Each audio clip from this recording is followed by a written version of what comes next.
Hello, c'est les photographes du studio Leva. Aujourd'hui, on vous montre comment poser le support mural de chez fondphoto.fr. Déjà, la première étape, c'est de prendre les bonnes mesures. Les fonds font 2,72 m de long, donc nous, on a mis un écart de 2,75 m entre les supports métalliques pour pouvoir avoir un petit peu de lest de chaque côté. Et du coup, la prochaine étape, c'est de poser les chevilles dans le mur. Donc là, Giacomo a fait des marques dans le mur avec le crayon pour bien mettre au bon endroit les chevilles. Et on a utilisé les chevilles fournies dans le kit qui vont parfaitement pour notre mur en béton.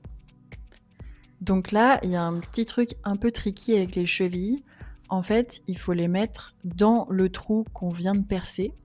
Et ensuite, ça sera en vissant la vis dans le support en métal que la cheville à l'intérieur va légèrement s'ouvrir pour se bloquer.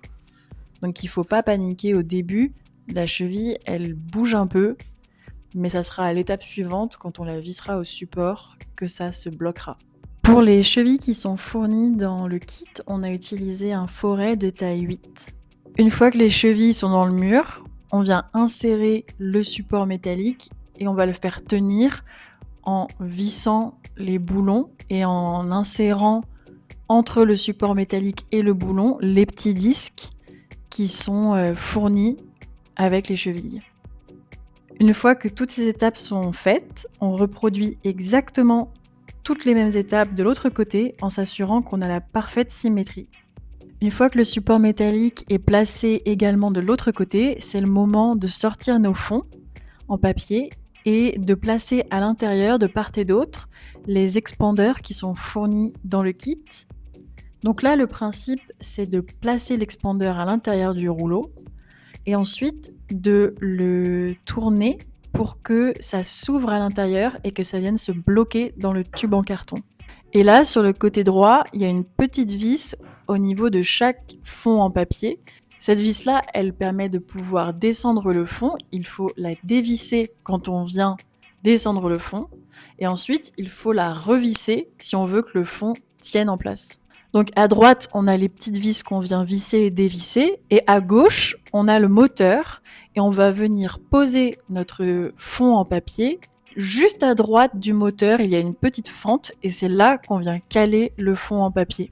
Une fois que les fonds sont montés sur le support de fond, il suffit simplement de relier les moteurs qui sont placés sur la gauche pour nous sur le boîtier marqué Studio King et de brancher ce boîtier-là à une prise électrique tout simplement. Et après, le boîtier accroché assez simplement sur les moteurs, il y a 2 petites vis à l'arrière du boîtier qui fait qu'il se cale assez simplement.